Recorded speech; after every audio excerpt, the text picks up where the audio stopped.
नमस्कार दोस्तों, मैं राहुल एक बार फिर से आप सभी का हार्दिक अभिनंदन करता हूं। दोस्तों, महाभारत की कथा में एक प्रसंग आता है जब बब्रुवाहन एक युद्ध में अपने पिता अर्जुन का वध कर देता है। पर ऐसी कौन सी परिस्थिति थी कि एक पुत्र को अपने पिता का ही वध करना पड़ा। आज मैं आपको इस कथा के बारे में बताऊंगा। पर इससे पहले दोस्तों, अगर अभी तक आपने हमारा चैनल सब्सक्राइब नहीं किया है तो पहले कर लीजिए दोस्तों, क्योंकि ये बिल्कुल निःशुल्क, बिल्कुल फ्री है। दोस्तों, आइए जानते हैं इस कथा को विस्तार रूप से। दोस्तों, महाभारत युद्ध में भीष्म पितामह की मृत्यु से युधिष्ठिर को बड़ा दुख हुआ। तब महर्षि वेद व्यास और भगवान श्री कृष्ण ने उन्हें समझाया और धर्म पूर्वक शासन करने के लिए कहा। शोक निवारण के लिए महर्षि वेद व्यास ने युधिष्ठिर से अश्वमेध यज्ञ करने के लिए कहा।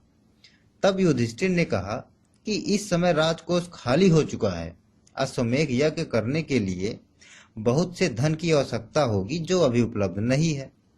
दोस्तों, युधिष्ठिर की बात सुनकर महर्षि वेद व्यास ने बताया कि पूर्व काल में राजा मरुत ने एक बहुत बड़ा यज्ञ किया था।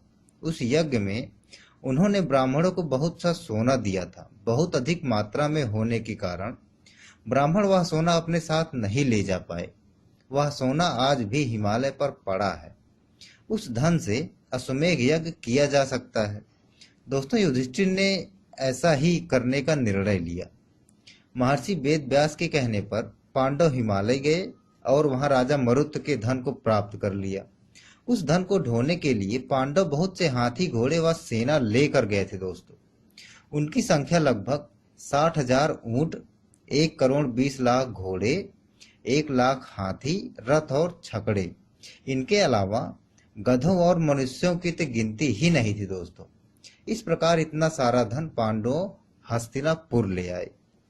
दोस्तों, पांडवों ने शुभ मुहूर्त देखकर यज्ञ का शुभारंभ किया और अर्जुन को रक्षक बनाकर घोड़े के पीछे छोड़ दिया।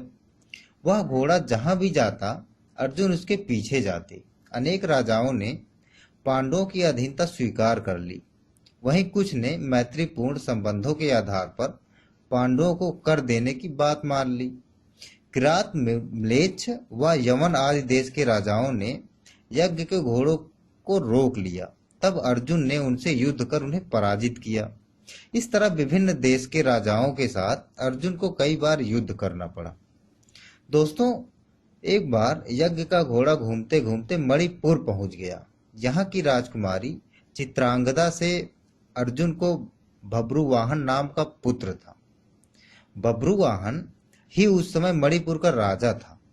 जब बब्रुवाहन को अपने पिता अर्जुन के आने का समाचार मिला तो उनका स्वागत करने के लिए वह नगर के द्वार पर आया।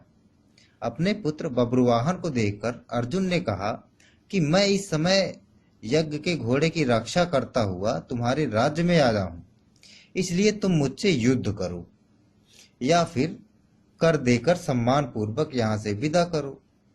दोस्तों, जिस समय अर्जुन बब्रुवाहन से यह बात कह रहा था, उसी समय नाग कन्या उलूपी भी वहां आ गई। उलूपी भी अर्जुन की पत्नी थी।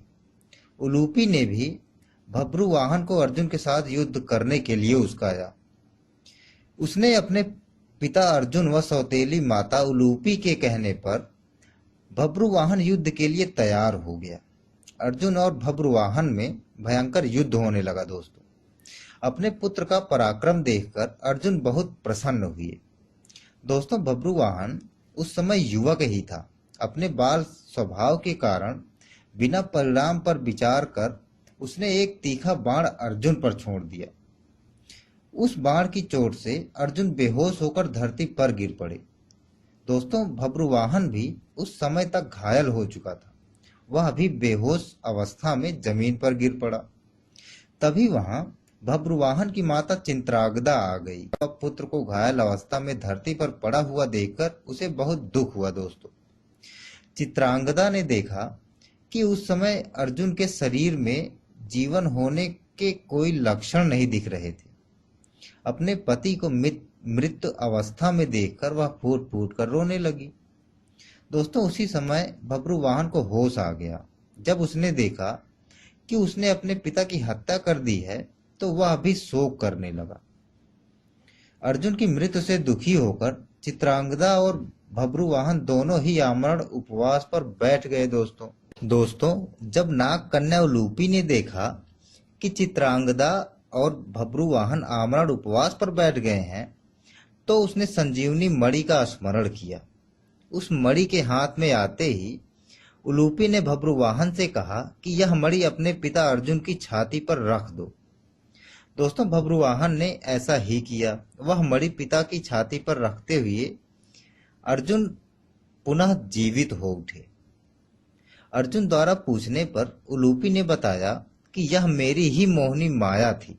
उलूपी ने बताया कि छल पूर्वक भीष्म का वध करने के कारण वसु, जो एक प्रकार के देवता होते हैं दोस्तों, वसु आपको श्राप देना चाहते थे। जब यह बात मुझे पता चली तो मैंने यह बात अपने पिता को बताई। उन्होंने वसुओं के पास जाकर ऐसा न करने की प्रार्थना की। तब वसुओं ने प्रसन्न होकर कहा कि मणिपुर का राजा भब्रुवाहन अर्जुन का पुत्र है। यदि वह बाणों से अपने पिता का वध कर देगा तो अर्जुन को अपने पाप से छुटकारा मिल जाएगा। आपको वसुओं के श्राप से बचाने के लिए ही मैंने यह मोहिनी माया दिखलाई थी।